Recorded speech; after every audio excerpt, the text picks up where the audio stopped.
마그리트 드 발루아, 우리에게는 여왕 마고라는 이름으로 더 잘 알려진 인물입니다.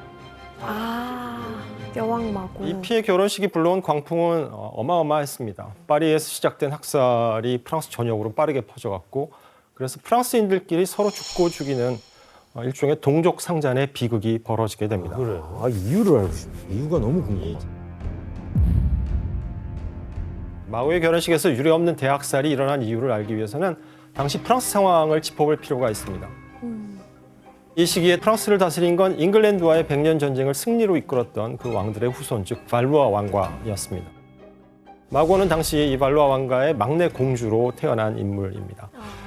그런데 마고가 태어나고 얼마 후인 1555년에 두려울 것 없던 이 발루아 왕가에 불길한 소식 하나가 전해지게 됩니다. 뭐죠? 프랑스의 한 예언가가 발간한 예언집에 왕가에 대한 이야기가 실려 있었다는 소문이 돌게 됩니다. 어떤 예언인지 한번 예언집을 확인해 볼까요? 네. 이건 책 표지인데 디모데 씨가 한번 읽어봐 주시겠어요? Les prophéties de Michel Nostradamus. 노스트라다무스. 예, 이 다들 아시는 예언자, 유명한 예언자죠. 프랑스에서 흑사병을 치료하던 의사이자 당대 최고의 예언가 그리고 점성가로 이름을 날렸던 노스트라다무스입니다. 그는 1555년 한 권의 예언서를 발간하는데 이게 바로 그 지난 수세기 동안 전 세계에서 수많은 미스터리를 불러일으켰던 노스트라다무스의 예언집이 되겠습니다. 저 책이구나. 이 예언집에는 수많은 예언이 담겨 있는데 그중에서 프랑스 왕가에 대해 예언한 내용이 실려 있습니다. 왕가에 대해? 젊은 사자가 늙은 사자를 이길 것이다. 단 한 번의 전투를 치르는 전장에서 젊은 사자는 황금빛 새장 넘어 늙은 사자의 눈을 찌를 것이다. 두 상처가 하나 되어 참혹한 죽음을 맞으리. 이 예언한 거라고요? 네, 예언입니다. 그러니까 이렇게 예언을 하면 다 붙이기 뭐든 다 돼요. 시적이니까, 그죠? 네. 자, 사람들은 이 글에 나오는 늙은 사자가 누구냐를 놓고 당시 왕이자 마고의 아버지였던 앙리 2세를 지목하는 게 아니냐라고 생각을 했습니다. 즉, 이 예언의 내용은 왕의 죽음과 관련된 것이라고 믿었던 겁니다. 근데 저 눈을 찔렀다는 저 부분도 실현이 되나요? 과연 예언이 이루어졌을까요? 정말 눈을 궁금하네. 찔렀을까요? 그래도 4년 후인 1559년 그가 예언한 상황이 실제로 벌어지게 됩니다.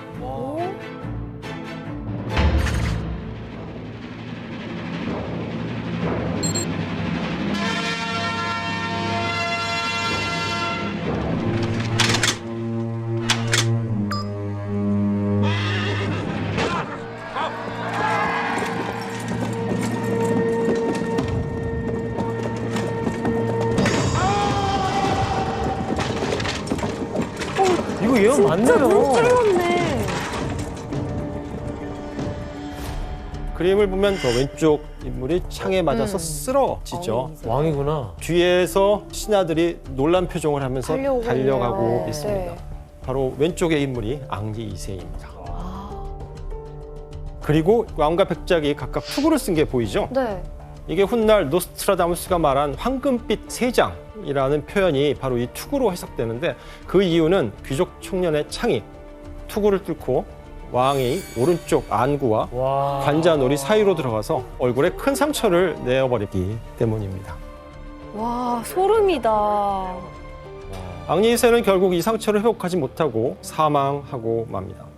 예언이 실현될 것 같으신가요? 네, 출연된 것 같아요. 제대로요. 헐.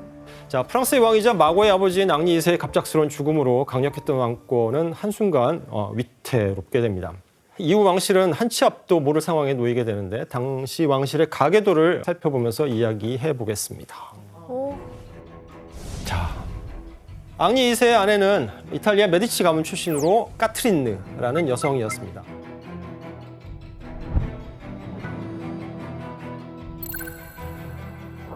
그런데 앙리 2세가 사망하고 나서 그 다음 왕위를 누가 이어받냐면 프랑스와 2세라는.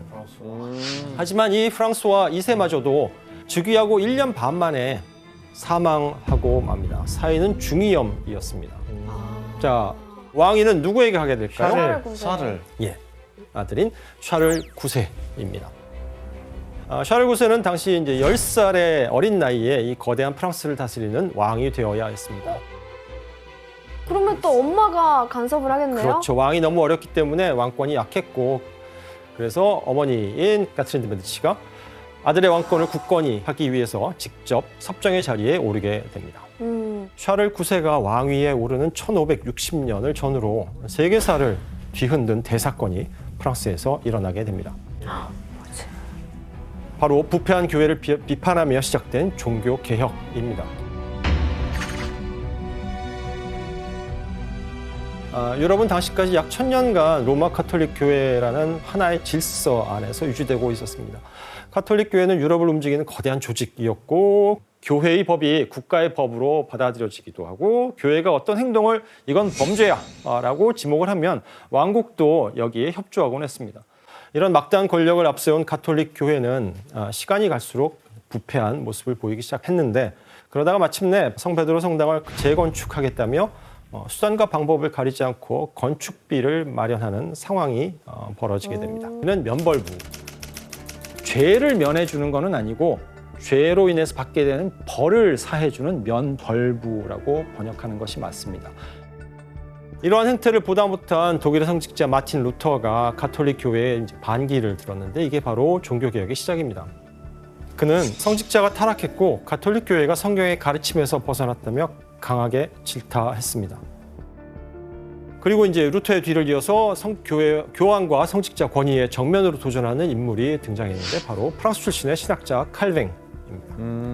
그러면서 로마 교황청의 지배를 받지 않는 이제 새로운 종파, 이른바 신교, 영어로는 프로테스탄트라고 하는데 이것이 바로 오늘날 우리가 개신교라고 부르는 종교의 시작입니다.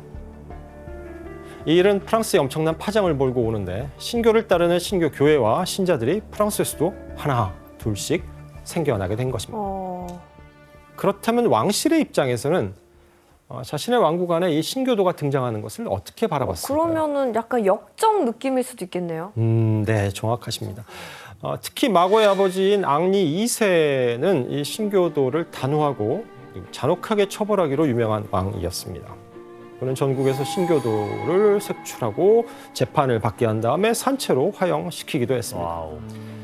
그런데 이러한 탄압에도 불구하고 1555년에 파리를 비롯해서 5개밖에 없던 교회가 4년 뒤인 1559년에는 100여 개에 달하게 되고 그리고 다시 3년 뒤에는 전국에서 2000여 개의 교회가 생겨나게 됩니다. 진짜 급속도로 퍼졌네. 그러면 지금 나라가 가톨릭 그리고 개신교 그러니까 완전히 좀 나뉘어 있잖아요, 종교가. 네. 그럼 왕권 강화를 위해서는 좀 이게 정리가 필요했겠어요. 예, 맞습니다. 카트린 왕비는 하나의 왕국의 종교가 둘로 나뉘는 이 혼란한 상황이 왕권을 회복하는 데 득이 될 게 없다라고 당연히 판단을 하게 됩니다.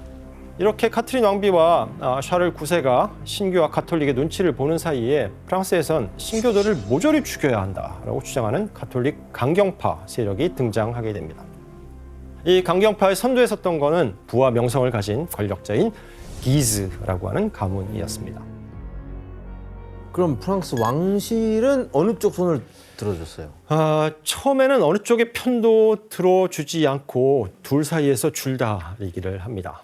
서로를 견제하고 서로를 이용하기도 하고 그러던 1562년에 카트린 드 메디치가 돌연 충격적인 칙령을 내리면서 이 균형을 깨트리게 됩니다.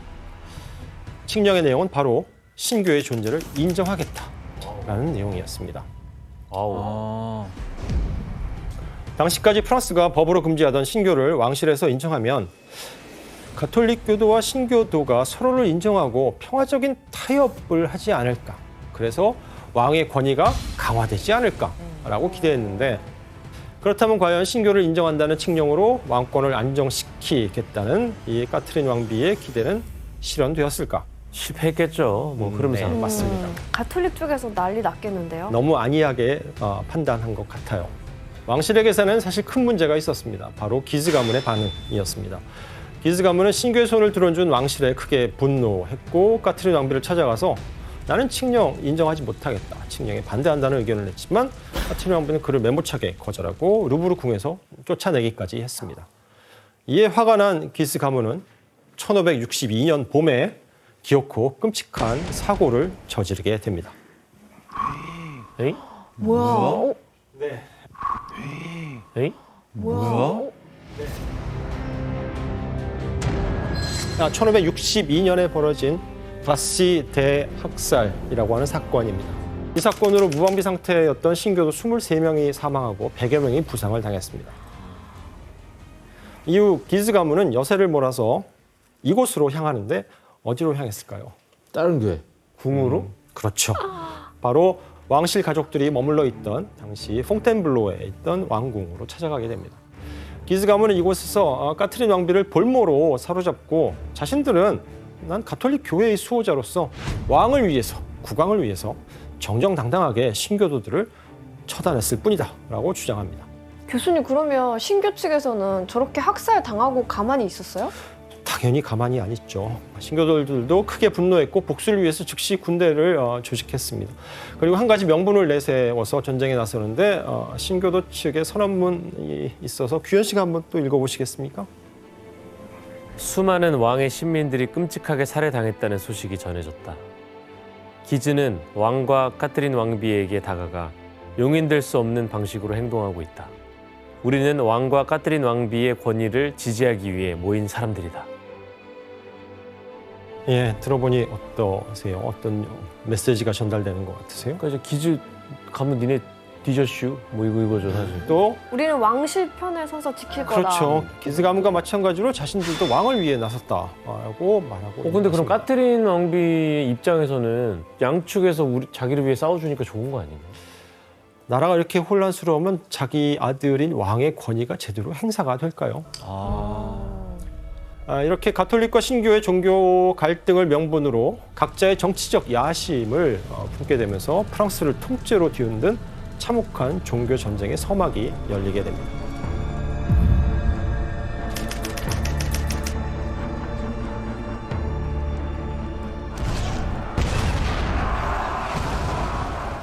사실 이름은 종교 전쟁이지만 그 실상은 프랑스라는 나라를 두고 벌어진 피비린내나는 권력 쟁탈전이자 프랑스가 두 쪽으로 갈라져 싸우는 참혹한 내전이었습니다.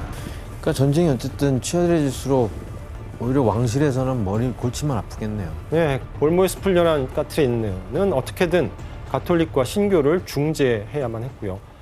아들인 샤를 9세의 왕권을 안정시키기 위해서라도 손을 놓고 있을 수는 없었던 것입니다. 어떻게 하면 이들을 진정시키고 화해시킬 수 있을까? 어떤 묘안이었을까요? 뭐 갈등이 있을 때 늘 나오는 수법이 있죠. 뭐요? 결혼 아닌가요? 네, 맞습니다. 집안끼리 누구를 희생을 시켜서. 그렇죠. 바로 가톨릭을 대표하는 왕실이 결혼을 통해서 신교와 손을 잡겠다는 것이었습니다.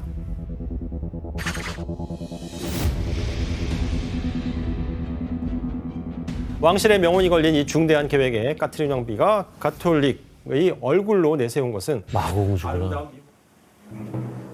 아름다운 미모로 시인들의 칭송을 받아마지 않던 19살의 공주 마고였습니다. 아, 마고가 여기서 나오는구나. 딸 마고의 결혼 상대로 낙점한 인물은 누구였을지 그림으로 확인해 보겠습니다. 와, 야, 쉽지 않죠. 그렇죠. 아무나 결혼 안 시킬 것 같은데. 그렇죠. 대단한 분일 것 같은데요. 바로 마고의 결혼 상대는 19살의 동갑내기인 앙리 나바르, 훗날 앙리 4세가 되는 인물입니다. 앙리 4세는 왕실의 가장 가까운 친척인 부르봉 가문의 핏줄이면서 전쟁에서 신교를 이끌던 나바라 왕국의 왕자였습니다. 프랑스와 스페인 국경에 위치한 작은 왕국입니다. 작네요 생각보다. 조금 급이 다르죠. 네. 이렇게만 봐도. 네. 하지만 기즈 가문에 맞서 전쟁을 벌이던 신교 군대의 핵심 세력이 바로 이곳이었고요. 때문에 앙리 4세는 어머니인 잔달브레 여왕과 함께 신교 측의 상징적인 수장 역할을 하던 중요한 인물이었습니다. 가톨릭을 상징하는 프랑스 왕가의 공주와 신교를 대표하는 이 왕자의 결혼이라는 파격적인 제안이 있었는데 신교 집안에서 가톨릭 신자를 며느리로 드리는 건 쉽지 않았던 것 같습니다. 그렇죠. 그래서 한 가지 조건을 제시합니다. 그것은 바로 예비 며느리인 마고가 신교로 개종해야 한다는 것입니다. 그걸 들어줬어요? 아닙니다. 결혼을 추진했던 카트린 왕비는 이것만큼은 양보를 하지 않습니다. 이렇게 마고의 개종 문제를 두고 팽팽한 기싸움이 벌어지던 이때 결혼식을 불과 한 2달 앞두고 충격적인 사건이 벌어집니다. 협상을 위해 파리를 찾은 앙리 4세의 어머니가 갑작스럽게 사망한 것입니다. 이거 좀 이상한데요? 대체 어떻게 된 일일까요? 갑자기? 아니 공교롭게도 기즈가 죽었겠죠. 기즈왕. 사인은 병사였습니다. 근데 하지만 협상하는 이 시점에 죽은 게 되게 이상한데요? 어떻게 우연히 거기서 죽어요? 병으로 돌아가셨대잖아요. 아이고 이상한데. 지금 의심하시는 것과 똑같은 의심을 당시 사람들도 했어요. 바로 카트린 왕비가 독이 문든 장갑을 보내서 ዣ달브레를 독살했다라는 소문입니다. 장모가 될 왕비가 아무튼 엄마를 죽였을지도 모르는 이 상황. 여러분이 앙리 4세였다면 결혼을 앞두고 어떻게 하셨겠어요? 이거는 파혼한다? 아니면 결혼이고 뭐고 복수를 네, 사정이 어찌 되었는지는 모르겠지만 앙리 4세는 고민 끝에 맞다니까요, 교수님. 왜 그래 갑자기. 자, 고민 끝에 예정대로 파리에서 결혼식을 올리기로 결정을 합니다. 프랑스 왕의 여동생인 마고 공주와 결혼하면 나의 세력을 더 키울 수 있다라고 판단했던 것입니다. 그리고 엄마의 모친의 장례를 치른 후에 나바라 왕으로 즉위하고 이제 결혼식을 위해서 적진인 파리로 들어서게 됩니다. 와. 이때 앙리 4세의 곁엔 수백 명의 군대가 그를 호위하고 있었고 또 꼴리니라고 하는 제독도 함께 하고 있었습니다. 와, 꼴리니. 가스파르드 꼴리니라는 이 제독은 신교의 실질적인 군사 지도자 역할을 하던 중요한 인물이었습니다. 전쟁의 최전선에서 가톨릭 군대와 치열하게 싸웠기 때문에 기즈 가문이 가장 죽이고 싶어했던 인물이기도 했습니다. 꼴리니 외에도 전쟁을 이끌던 수많은 신교 측의 주요 인사들이 앙리 4세의 결혼식에 하객으로 참석하기 위해서 전국 곳곳에서 모여들게 됩니다. 그런데 파리 시민들은 이 상황이 불안하고 못마땅해요. 왜냐하면 대대로 가톨릭의 중심지였던 파리에서 신교도들이 갑자기 막 보인단 말이에요. 그러자 이들이 결혼식을 빌미로 파리를 점령하러 온 게 아니냐라는 위기감이 퍼지게 됩니다. 가톨릭과 신교 두 진영 사이에 긴장감이 무섭게 고조되던 1572년 8월 18일 아이고야. 마침내 파리에서 결혼식이 거행되었습니다. 그런데 한 설에 따르면 예식이 진행되던 중에 마고 공주가 예상치 못한 돌발 행동을 했다고 합니다. 마고는 왜 서원 선언문에 답을 쉽게 하지 않았을까요? 그런데 마고는 어머니의 뜻에 따라 강제로 결혼하는 게 싫었던 것 같습니다. 게다가 자신과 종교가 다른 신교도를 남편으로 맞아야 하는 것도 마음에 걸렸겠죠. 마고에게는 연인이 있었는데 이 결혼 때문에 헤어져야 했던 것입니다. 당시 마고의 연인은 앙리 드 기즈라는 인물이었습니다. 아까 그 기즈 기즈 가문? 가문? 네, 맞습니다. 로미오 줄리엣이네. 교수님 근데 기즈 가문이면 꽤 좋은 가문 아닌가요? 네, 그렇죠. 프랑스에서 가장 강력한 귀족 가문 중에 하나입니다. 잘생긴 데다 지위도 높고 검술 실력도 뛰어나서 사교계의 인기를 한 몸에 받고 있던 인물입니다. 캐톨릭이었고 또 앙리 드 기즈는 공주의 마음을, 즉 마고의 마음을 완전히 사로잡았습니다. 왕비도 이 사실을 몰랐어요. 그런데 마고가 연애를 하고 몰래 청혼까지 받았다는 소문을 듣게 됩니다. 게다가 그 상대가 누구냐? 바로 왕실의 견제 상대 대상이었던 기즈 가문의 수장이라는 것을 알게 되죠. 앙리 4세와의 정략 결혼을 계획하고 있던 카트리 왕비에게는 그야말로 뒷목을 잡고 쓰러질 상황이었습니다.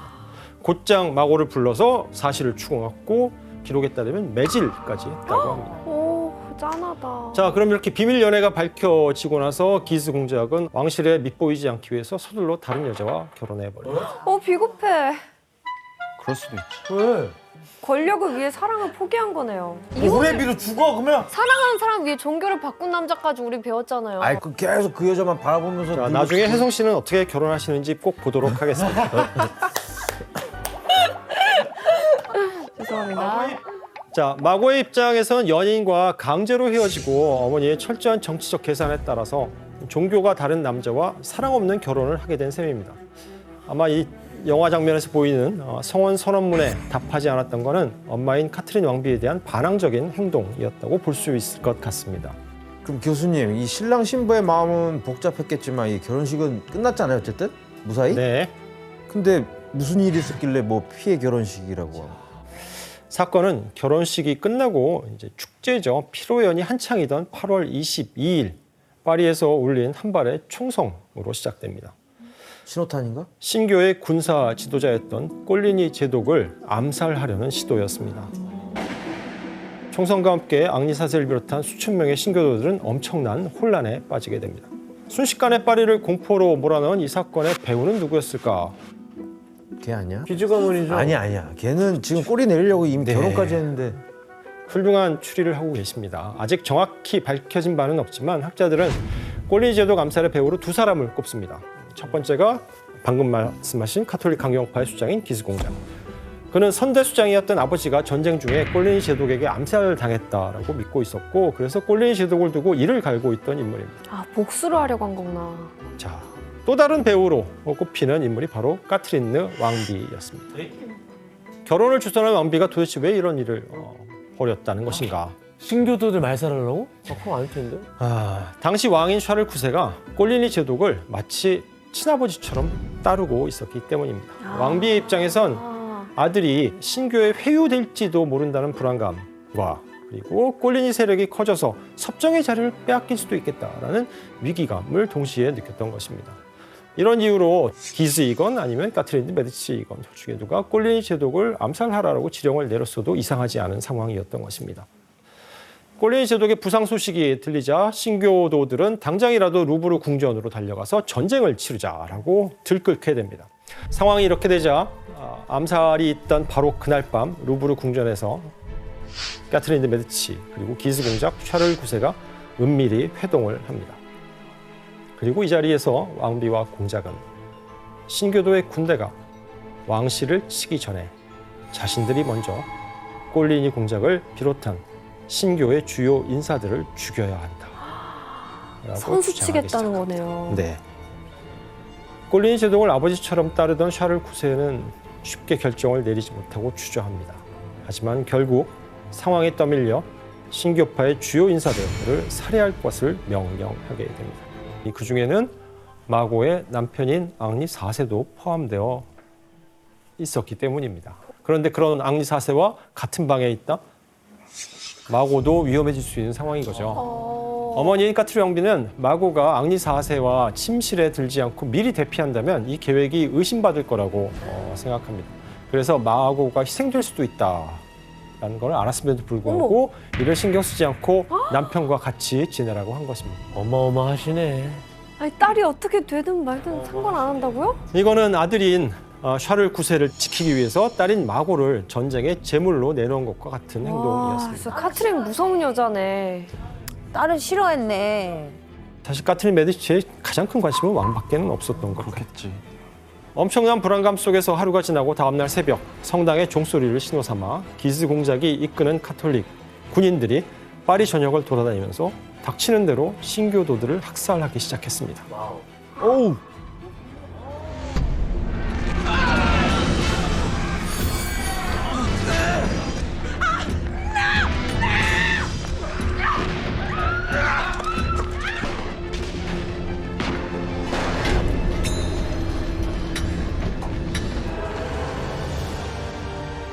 루브르 궁전을 배경으로 파리 시내의 참상을 그린 모습입니다. 그냥 진짜 길거리에서 저렇게 만행을 저질렀네.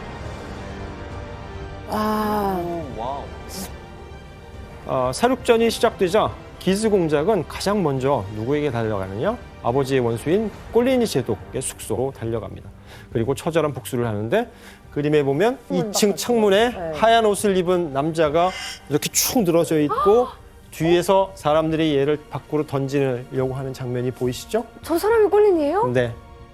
그리고 그 밑으로 내려가 보면 꼴리니의 시신을 장기를 드러내고 목을 자르는 모습이 나옵니다. 이렇게 가톨릭의 공적이었던 꼴리니 제독을 비롯한 신교의 주요 인사들이 처참하게 죽어갔습니다. 이 그림에는 학살을 모의한 까트린 데 메디치 왕비도 그려져 있는데 혹시 찾아보시겠어요?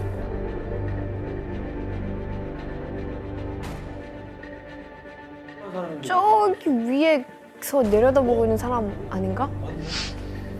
네, 맞습니다. 아. 시신 보고 있네. 상복을 입고 있는 카트린 메디치가 쌓여 있는 시신들을 보고 있습니다. 뭘 보고 있을까요? 죽었나 안 몇 죽었나? 명 죽었나? 살아있는 신교도의 유력한 인사들을 죽이기로 했잖아요. 꼴리니?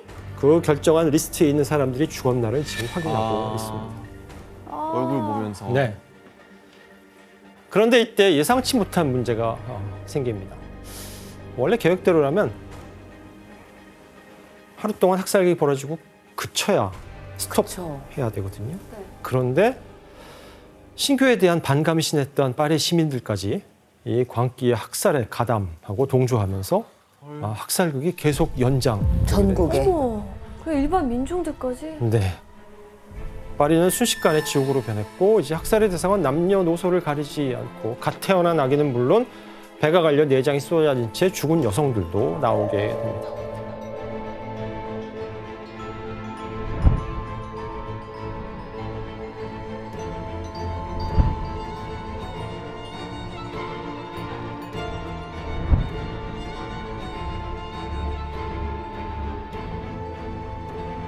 이 끔찍한 학살 결과 당시 파리에서 사망한 사람만 무려 3,000명에 달했다고 합니다. 그때 당시에 8월 달이었거든요. 그래서 날씨가 매우 더워가지고 시체를 빨리 처리해야 이게 썩기 전에 빨리 처리를 했어야 됐어요.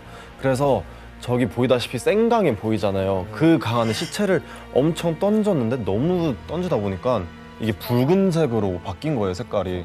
그래서 여기저기 묻다가 파리 시내까지 묻었는데 근데 파리 에펠탑 바로 근처에 시체가 발견이 된 거예요.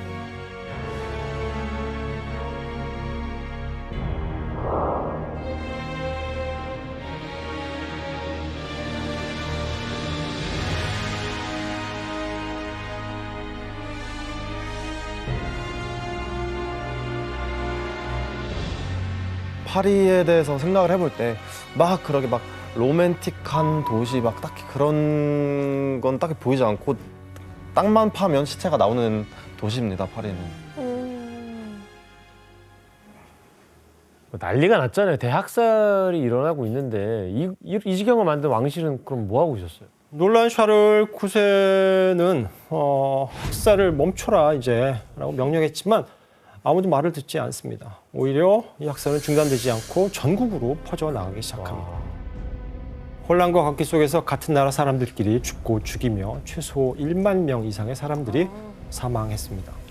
이 끔찍한 사건을 우리나라에서는 성 바르톨로메오 학살 또는 피해 결혼식이라고 불리기도 합니다. 프랑스 역사상 가장 무시무시한 범죄 중에 하나이자 종교의 이름으로 저질러진 참혹한 사건으로 기록되어 있습니다. 그러니까 종교가 다르다고 같은 나라 사람끼리 이렇게 죽고 죽인 거잖아요. 그렇죠. 사실은 너무 끔찍하잖아요. 근데 반응도 굉장히 끔찍했어요. 그 당시에 이제 로마 교황이 그레고리 13세였는데 이 학살을 그냥 박수로 축하했어요. 그리고 심지어 그 학살 메달까지 만들었다고 하거든요. 너무 이거 좋은 일을 했다. 왜냐하면 신교도를 이제 없애버렸기 때문에. 너무 그리고 이웃 나라 뭐 그 스페인은 가톨릭 국가잖아요. 저기도 똑같이 축하해줬고. 진짜 무섭다. 근데 누구보다 제일 무서웠던 사람은 마고 남편 아니에요? 지금 저러고 있으면? 개신교가 그렇죠. 계속. 신교의 뭐 제일 그거라며, 우두머리라며. 그 학살이 벌어지던 날 밤 신교 상징이었던 앙리 4세 역시 목숨을 위협받습니다. 그런데 그때 앙리 4세를 살린 사람이 바로 마고였습니다. 그래도 와이프라고. 네. 마고는 남편을 살리기 위해서 국왕인 오빠와 어머니를 찾아가서 그를 살려달라고 애원합니다. 와. 결혼에 불만을 품었던 그녀가 왜 이런 행동을 했을까요? 그래도 남편이니까. 그녀 입장에선 자신이 미끼가 된 결혼식에서 엄마와 오빠가 남편의 하객 수천 명을 이제 살해한 셈인데 이 모든 상황이 진저리 칠 만큼 고통스러웠을 것입니다. 그래서 애정 없는 정략 결혼이긴 하지만 남편만은 살리기로 했던 것이죠. 그런데 마고의 애원을 들은 카트린 왕비는 앙리 4세의 목숨을 담보로 한 가지 조건을 내겁니다. 그 조건은 무엇이었을까요? 정답. 규현 씨? 앙리 4세가 카톨릭으로 개종해야 돼요. 네. 규현 씨 정답입니다. 오, 역시. 자, 왕비가 내건 조건은 바로 가톨릭으로 개종하라는 거였습니다. 그러면 앙리 4세는 이걸 듣고 받아들였을까요? 받아들여야죠. 안 그러면 죽으니까. 네. 굴욕적인 조건이지만 그는 살기 위해서 개종을 받아들이기로 합니다. Je désire retourner au troupeau de la vraie bergerie, qui est l'Église catholique, apostolique et romaine. J'abjure toute erreur et hérésie luthérienne et calviniste. 그리고 결국 루브르 궁전에 갇힌 포로 신세로 전락하게 되었습니다. 피해 결혼식을 전후로 어머니 돌아가셨고 꼴리니 제독 잃고 믿고 의지하던 측근들과 수많은 신교도까지 이른 앙리 4세의 신교 세력은 크게 약화가 됩니다. 그렇다면 마고를 희생양으로 삼은 프랑스 왕실은 피해 결혼식 이후 원하는 대로 왕권을 안정시키는 데 성공했을까요? 아니요. 절대 그럴 리 없어요. 네.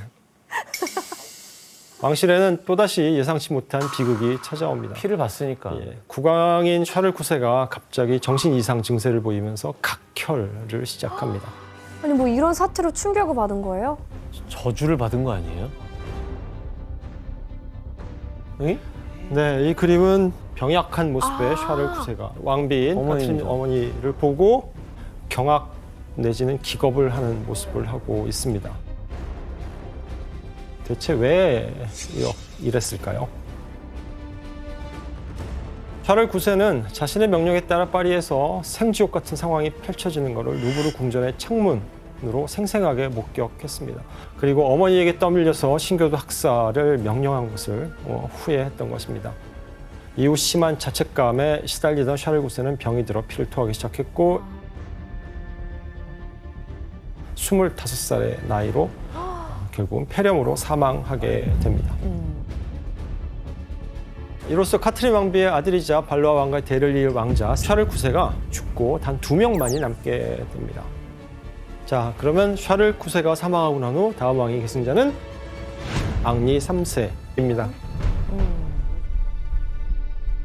그는 23살의 나이로 프랑스 왕위에 오릅니다. 그 역시 카트린 왕비의 섭정을 받으면서 어머니의 영향력 아래서 프랑스를 다스려 나가게 되었습니다.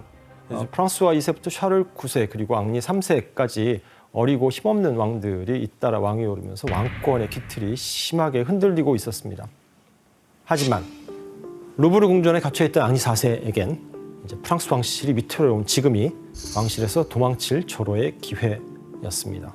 하지만 이를 위해서는 왕실에서 자신의 편을 만들어야 했어요. 이때 앙리 4세에게 힘을 보탠 건 바로 아내인 마고였습니다. 어머니와 오빠인 앙리 3세의 영향력에서 벗어나고 싶었던 마고가 남편과 손을 잡고 일종의 정치적인 파트너가 되기로 한 것입니다. 이때 마고와 앙리 4세가 주목한 인물이 있었는데 마지막 남아있는 알랑송 아들. 네. 막내 아들? 왕들이 모두 후사를 남기지 못하고 죽으면서 당시 왕인 앙리 3세에게는 후사가 없었기 때문에 결국 아무도 거들떠보지 않았던 막내인 알랑송 왕자가 프랑스의 왕위를 이을 공식적인 다음 왕위 계승 후보로 떠오르게 된 것입니다. 마고 앙리 4세는 알랑송을 대외적으로 내세우기로 합니다. 그리고 당시 상황에 불만을 가진 귀족 세력들과 손을 잡았는데 이 세력의 이름이 참 재미있어요. 뭐였을까요? 너무 쉬워요, 사실. 앙리들. 알랑가몰라? 알랑가몰라? 불만 품고 불평하던 사람들이 모였다고 그래서 불평당. 불어로는 말꽁덩. 아니 말고도 네. 맞아요. 이제 알랑송 공작을 전면에 내세운 불평당은 점차 세력을 키워나가기 시작했습니다. 그리고 프랑스의 왕정을 개혁해야 한다 또는 종교적 관용을 베풀어야 한다와 같은 주장을 하면서 왕실의 반기를 들게 됩니다. 결국 마고와 앙리 4세는 불평당과 함께 알랑송 왕자를 왕위에 올리기 위한 작전을 모의하게 됩니다. 그럼 교수님 카트린 왕비가 반기를 드는 마고 부부를 가만히 뒀어요? 그럴 리가 있을까요? 그러니까. 당연히 없죠. 카트린 왕비는 마고 부부의 이 세력을 무너뜨릴 꾀를 또 묘안을 내놓게 됩니다. 불평당의 핵심 인물 중 한 명에게 샤를 9세를 저주로 시해하려 했다라고 하는 누명을 씌우기로 한 겁니다. 바로 카트린 왕비가 점 찍은 인물은 알랑송 공작의 신복이었던 람몰이라고 하는 인물인데, 그녀는 람몰이라는 귀족이 바늘이 꽂혀 있는 밀랍 인형을 가지고 있었다고 주장하면서 반역죄를 뒤집어 씌우게 됩니다. 결국 람몰은 처형됐고 알랑송과 마고의 세력도 타격을 입습니다. 그런데 이 사건을 두고 마고가 다시 한번 치명적인 소문에 휩싸이게 됩니다. 바로 람몰과 연인 관계였다는 것입니다. 아, 남편을 두고. 람몰의 머리를 방부 처리해서 소중하게 보관했다는 주장이 나온 겁니다. 와. 찐사랑이네, 찐사랑. 소문인데 진위를 확인할 수는 없는 소문입니다. 이외에도 이 시기 마고에게는 온갖 자극적인 말들, 소문들이 따라붙습니다. 피해 결혼식을 계기로 마고가 프랑스 왕가를 상징하는 인물로 비춰졌기 때문입니다. 신교와 가톨릭 모두 마고에게 흠집을 내서 발로아 왕가의 기반을 약화시키려고 했다고 볼 수 있습니다. 그러면서 마고에 대한 온갖 노골적이고 악의적인 소문이 만들어집니다. 그렇다면 마고는 사방이 적인 이 상황을 어떻게 헤쳐나가려고 했을까요? 마고는 왕실의 견제를 피하기 위해서 한 가지 선택을 합니다. 바로 남동생인 알랑송 왕자를 루브르 궁전에서 탈출시키기로 한 것입니다. 그리고 마침내 1575년 9월 알랑송은 파리를 떠나는 데 성공하고 무사히 신교 진영에 합류하게 됩니다.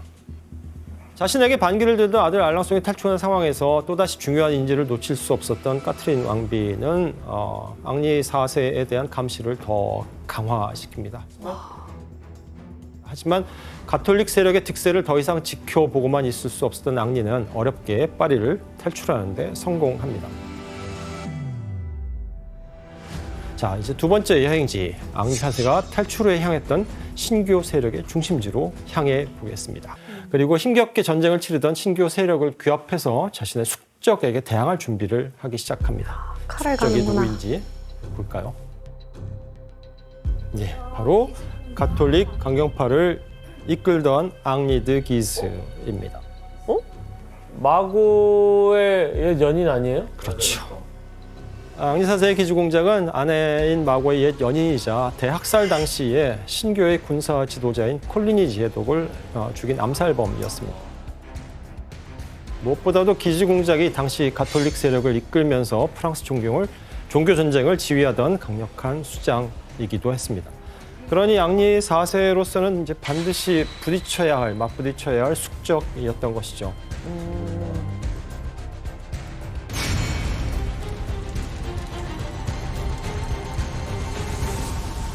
전쟁의 우위를 선점하기 위해서 앙리 4세는 먼저 파리를 탈출한 마고의 동생 알랑송 왕자와 손을 잡게 됩니다. 그리고 가톨릭과 신교 간의 군대가 서로 맞붙게 되는데 이 시기 프랑스 상황이 어땠는지 지도로 확인해 보겠습니다.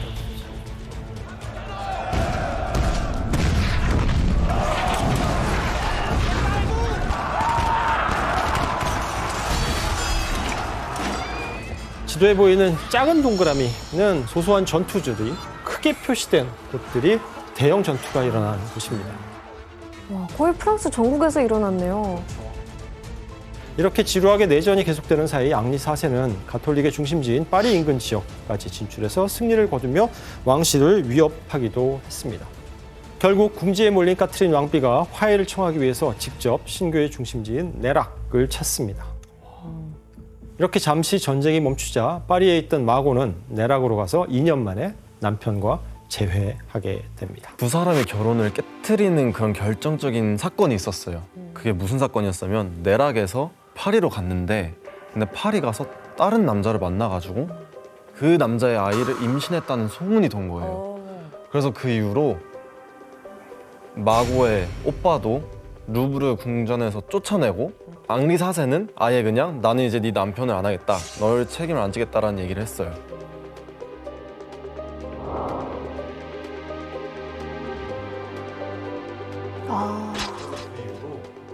그런데 이때 불행한 소식이 한 가지 더 추가돼요.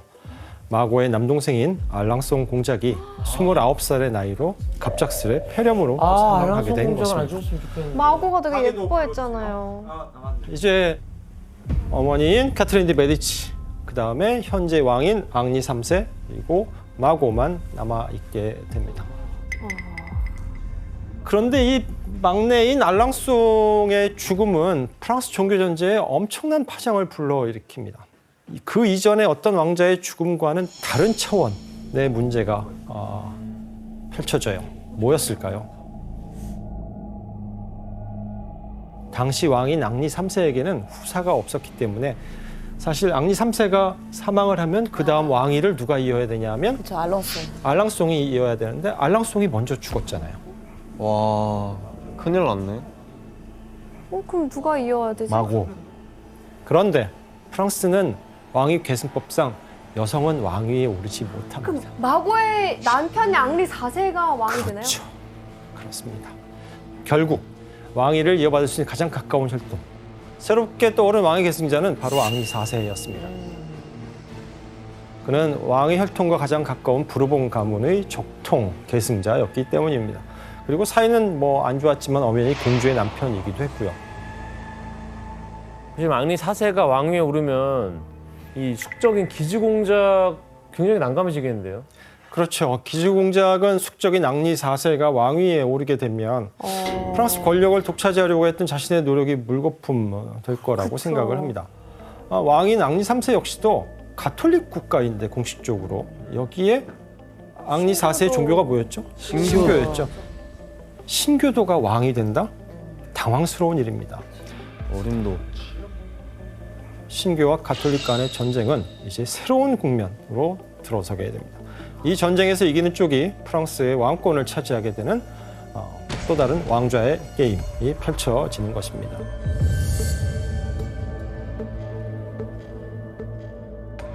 자, 프랑스 왕실의 앙리 3세, 가톨릭 강경파를 이끄는 앙리 드 기즈, 그리고 신교파의 우두머리인 앙리 4세. 공통점이 하나 보이죠? 세 사람의 공통점이. 목보대 했어요. 앙리. 예, 이름이 다 똑같이 앙리입니다. 우리식으로 얘기하면 철수, 세철수인데 삼철수. 자, 프랑스에서는 이를 그래서 세 앙리의 전쟁이라고 부릅니다. 여기에서 짚어봐야 할 점은 이제 프랑스 왕실과 기즈 공작은 큰 틀에서 이렇게 둘은 가톨릭 세력이지만 앙리 3세는 왕실을, 기즈 공작은 강경파를 내세워서 엄연히 각자의 권력을 위해서 전쟁에 나섰다는 것입니다. 근데 요 세 사람한텐 공통점이 하나 또 있어요. 뭘까요? 그림에서 마고랑 관련돼 그렇죠. 있어요. 마고의 다 와이프. 오빠, 마고의 연인, 전애인, 마고의 남편. 현 남편입니다. 와. 자, 혜성 씨, 마고라면 네. 이 세 전쟁에서 누구 편을 들었겠어요?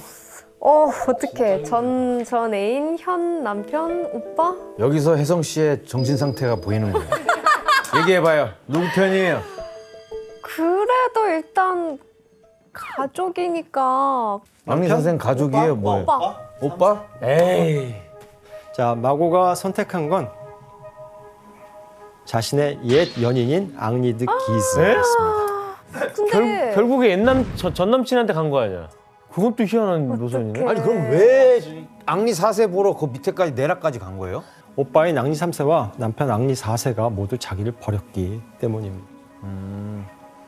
자, 이제 완전히 태도를 바꾼 그녀는 프랑스 남부의 아정이라는 곳으로 내려가서 이곳에 세력의 본거지를 구축하고 신교를 약탈하라고 명령하면서 신교파의 적대적인 태도를 보이게 됩니다. 마고가 이렇게 기즈 공작의 편을 들자 분노한 사람은 바로 오빠인 앙리 3세였습니다. 그래서 앙리 3세는 마고를 포위하기 위해 군대를 보내는데 도망치던 마고는 결국 프랑스 윗송으로 도피했지만 1586년에 결국 붙잡혀서 포로가 되고 맙니다. 앙리 3세는 마고가 더 이상의 전쟁에 관여하지 못하도록 윗송의 궁전에 아예 유폐시켜 버렸습니다. 그러면 이제 마고는 더 이상 어떠한 행동도 할 수 없잖아요. 네. 전쟁은 어떻게 됐나요? 그러면? 자, 세 왕리 중에 가톨릭 강경파를 이끄는 기스 공작이 가장 먼저 우위에 섭니다. 기스 공작은 전쟁에 승리하기 위해서 대규모 가톨릭 동맹을 만드는데 여기에 파리를 중심으로 프랑스 북동부의 영주들이 대거 합세했고 가톨릭 국가였던 스페인의 펠리페 2세와도 동맹을 체결합니다. 펠리페 2세?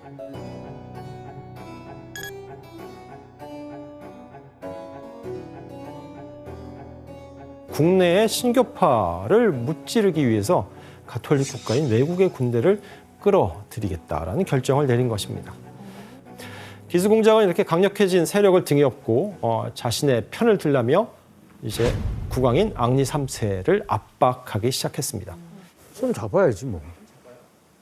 세력이 약한 앙리 3세는 등 떠밀리듯이 기스 공작의 손을 들어줍니다. 이로써 이제 프랑스 왕실의 군대도 기스 공작의 손에 들어가게 되고 결정적으로 앙리 3세는 특히 신교의 존재를 인정해온 조약들을 모조리 파기하게 되는데요. 오. 프랑스 내에서 신교를 금지한다. 신교 성직자를 모두 추방한다. 6달 안에 가톨릭으로 개종하지 않는 신교도들은 프랑스에서 모조리 추방한다. 신교를 완전히 부정하고 있죠. 뿐만 아니라 기스는 교황의 지원을 얻는데도 성공합니다.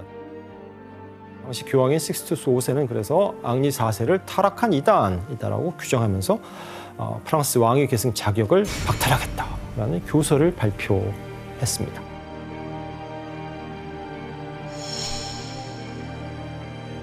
이 왕좌의 게임에서 앙리 4세는 가장 열세였습니다. 그는 기스 공작에 맞서기 위해서 군대를 결집하고 신성 로마 제국의 신교도 귀족들에게도 또 힘을 빌리게 됩니다.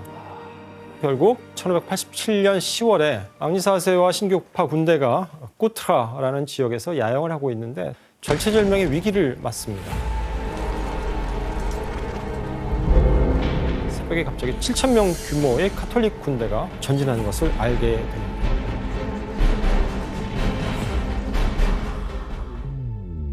그동안 앙리 4세 군대가 열세였기 때문에 계속 피해왔지만 이제는 정면 승부를 피할 수가 없는 상황. 재빠르게 전투 대형을 펼치죠.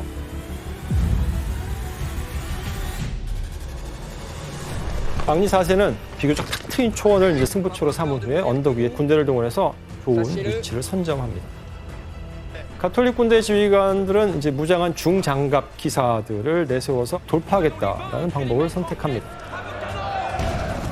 그리고 가톨릭 군대 기병대가 신교의 군대를 향해 무서운 속도로 전진합니다. 그런데 이상하게도 신교 군대가 아무런 반응을 보이지 않고 가만히 있습니다. 함정이다. 가톨릭 군대 기병대가 신교의 군대를 향해 전진합니다. 돌진하는 적 앞에서 성경 구절 시편의 구절을 담고 있는 노래를 불렀던 것입니다. 와. 당시 신교도들에게 이는 목숨을 걸고 자신이 싸우겠다라는 의미였습니다. 돌진하던 가톨릭 귀병대는 살짝 당황하긴 했지만 속도를 줄이지 않고 그대로 돌파하기로 합니다. 어떻게 됐을까? 그런데 갑자기 말을 타고 달리던 가톨릭 기사들이 말 위에서 떨어지기 시작합니다. 어떻게 되었을까요? 뭐 창을 던졌나? 자, 원인은 바로 화승총입니다. 앙리 4세가 화승총 정예부대를 보이지 않게 배치해 두었다가 일제히 집중 사격을 했던 것입니다. 오. 이렇게 가톨릭 군대 전열이 무너진 틈 사이로 앙리 4세 기병대가 진입하면서 가톨릭 군대를 박파하게 됩니다.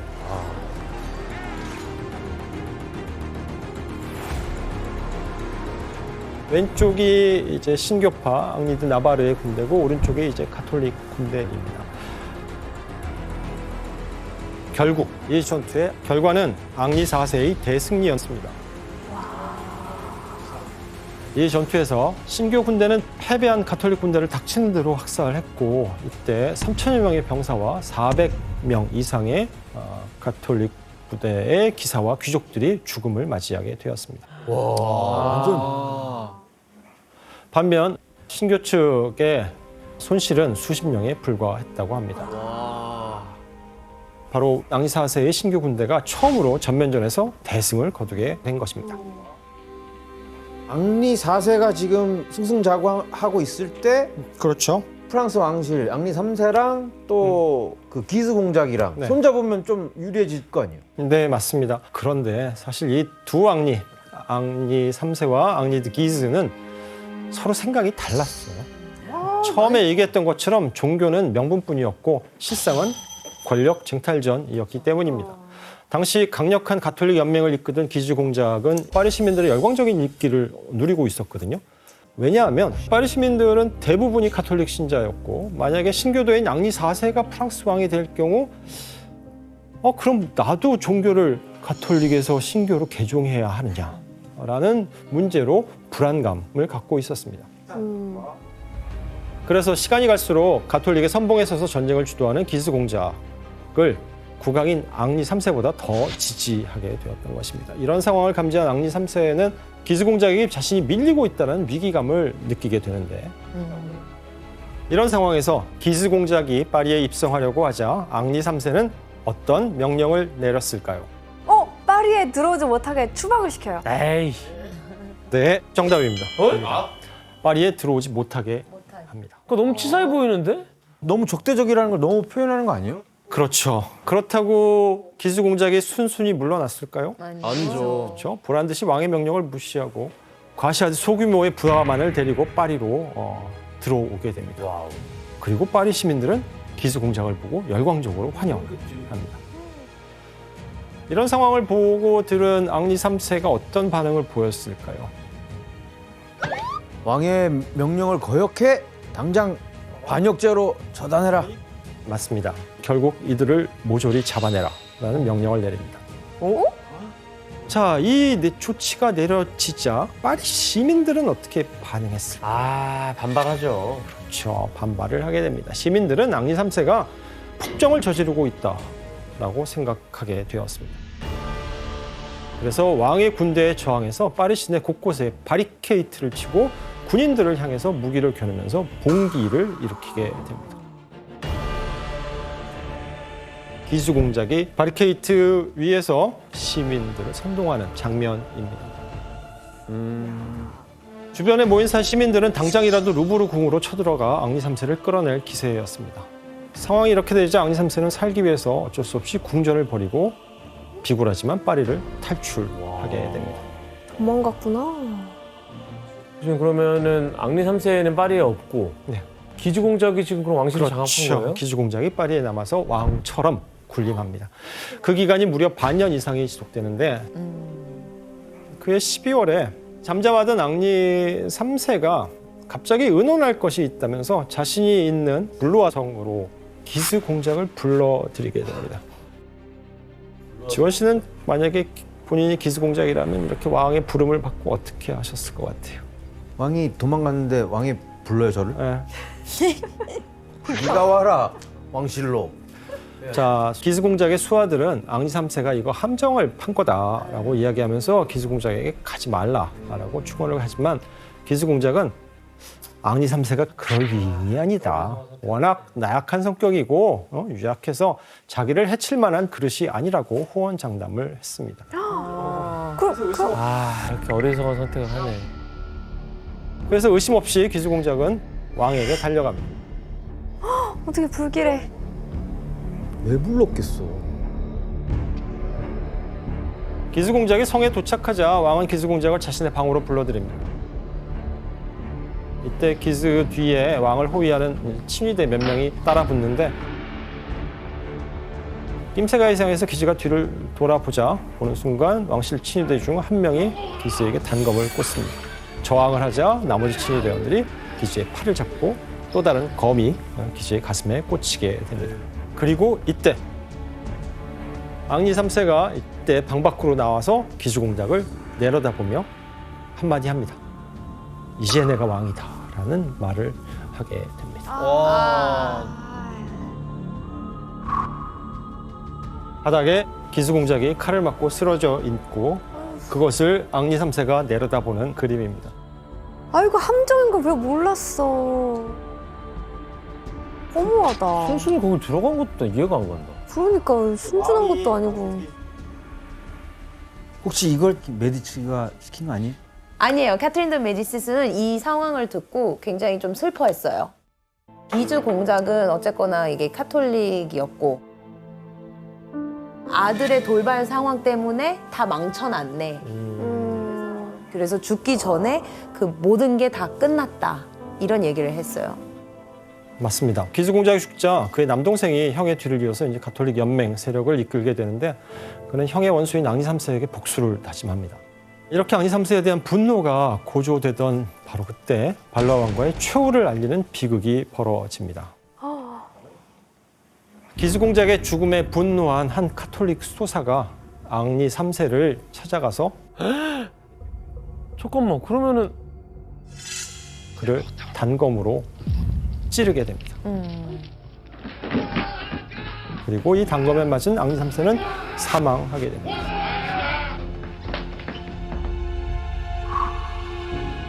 왼쪽에 지금 쓰러져 있는 사람이 앙리 앙리 3세의 3세? 모습입니다. 아니 그럼 앙리 3세랑 앙리드 기즈공장은 서로 싸우다가 서로 죽임 당한 거네요? 그렇죠. 프랑스 발로아 왕가의 대가 끊어져 버리게 되었습니다. 와, 그러면 지금 후계자는 앙리 4세잖아요. 그렇죠. 왕위 계승법에 따라 새롭게 왕이 되는 인물 앙리 4세가 유일하게 남게 됩니다. 히드 나바르. 그래서 프랑스 왕위에 공식적으로 오르게 됩니다. 자. 하지만 공식적으로 왕이 되었다는 것과 실질적으로 왕으로 군림해서 프랑스를 통치한다는 것은 다른 문제였습니다. 그럼요. 시민들이 엄청 싫어할 텐데. 그렇죠. 여전히 앙리 4세를 반대하던 기스 가문이 수도 파리를 중심으로 세력을 형성하고 있었기 때문입니다. 게다가 파리는 프랑스의 왕이라면 나라를 다스리기 위해서 반드시 얻어야만 할 도시였습니다. 즉 파리를 차지해야만 앙리 4세는 진정한 프랑스의 왕이 될 수 있었습니다. 하지만 이렇게 앙리 4세가 파리를 얻겠다라고 하는 이 시도는 시작부터 난관에 봉착합니다. 바로 파리 시민들이 앙리 4세와의 싸움도 불사하겠다라고 나선 것입니다. 여기에는 성직자들도 포함되어 있습니다. 한쪽엔 총, 한쪽엔 칼을 들고 있는 사람들이 무장하고 거리를 행렬하고 있는 그림입니다. 시민들이 이렇게 똘똘 뭉쳐서 격렬한 반응을 보인 건 그건 바로 신교. 그가 신교도였다는 사실입니다. 때문에 앙리 4세는 왕이지만 파리로 들어가는 것조차 거부당했던 것입니다. 결국 1590년 5월 앙리 4세는 파리를 공략하기 위해서 군대를 이끌고 진군합니다. 하지만 당시 파리는 현재와는 달라서 단단한 외벽을 갖고 있었거든요. 성벽을. 게다가 파리의 수비군은 약 3만 명 이상으로 앙리 4세의 군대보다 2배 이상 많았다고 합니다. 그러니까 앙리 4세 입장에서는 파리를 점령하는 게 쉬운 일이 아니었죠. 그를 아예 통째로 봉쇄해버립니다. 파리로 식량이 들어가지 못하게 하는 것은 물론 인근에 풍차를 불태워서 빵을 만들지도 못하게 했습니다. 처음에 파리 시민들은 버틸 자신이 그래도 있었어요. 왜냐하면 프랑스에서 가장 큰 도시인 만큼 다른 지역에 비해서 비축된 식량이 넉넉하다라고 봤기 때문입니다. 하지만 봉쇄가 무려 5개월 이상을 갑니다. 상황이 달라집니다. 먹을 것이 부족해지고 굶어 죽는 사람들이 속출했습니다. 기야 사람들은 여기로 달려가서 빵을 만들 재료를 찾았다라고 합니다. 여기? 바로 공동묘지입니다. 공동묘지에서 죽은 사람의 뼈를 꺼내고 그걸 갈아서 빵으로 구웠다는 괴담이 돌기 시작합니다. 이 포이전으로 어쨌든 파리 인구 20만 명 중에서 약 4만에서 5만 명 정도가 사망. 기아로 4분의 1이 그것도 기아로 사망합니다. 하지만 파리 시민들은 끝까지 결사항전을 합니다. 성문을 절대 열어주지 않습니다. 왜냐하면 그 사이에 스페인에서 가톨릭 원군이 온다는 소식이 전해졌기 때문입니다. 그 소식을 들은 앙리 4세도 파리에서 물러날 수밖에 없었습니다.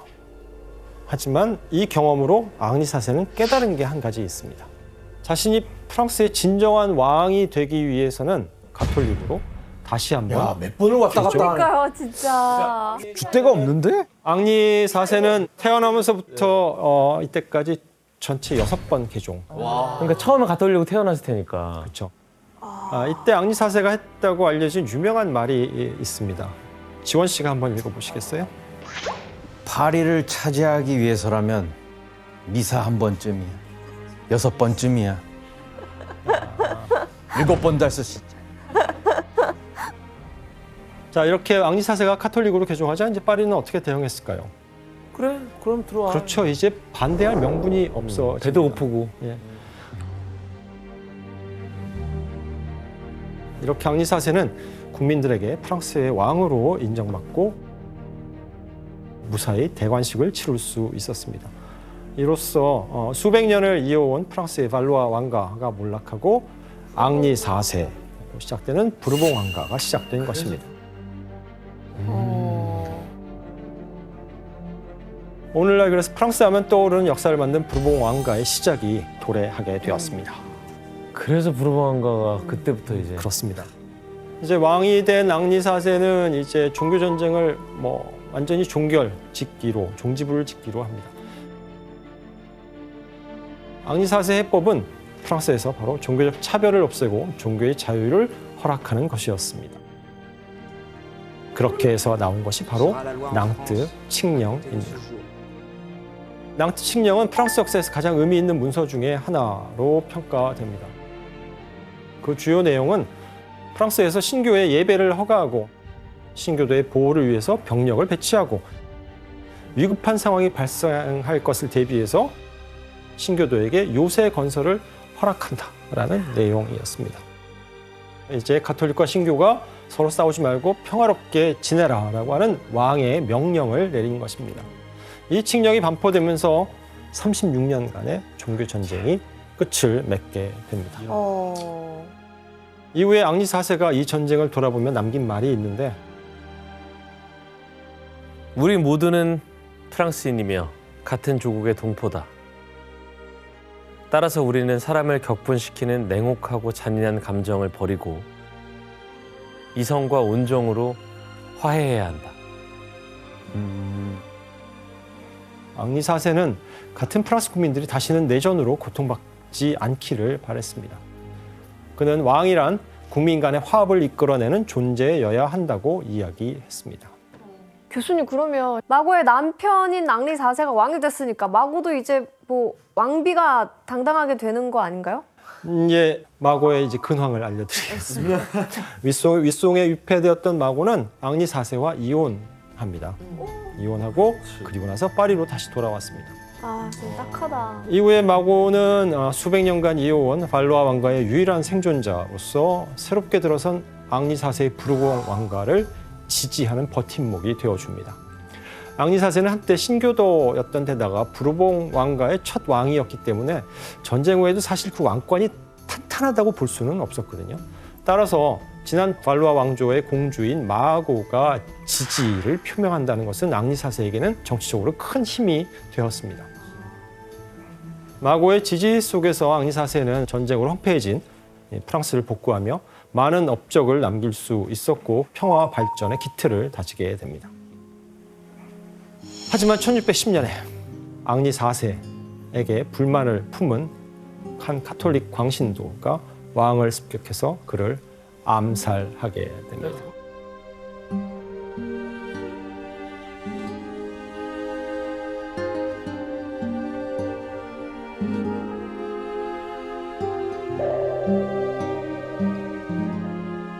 아니, 뭐 이렇게 쉽게 죽어요, 왕들이? 4세도 그럼 3명의 앙리가 결국 다 죽임을 당한 거네요. 다 비극적으로 죽죠.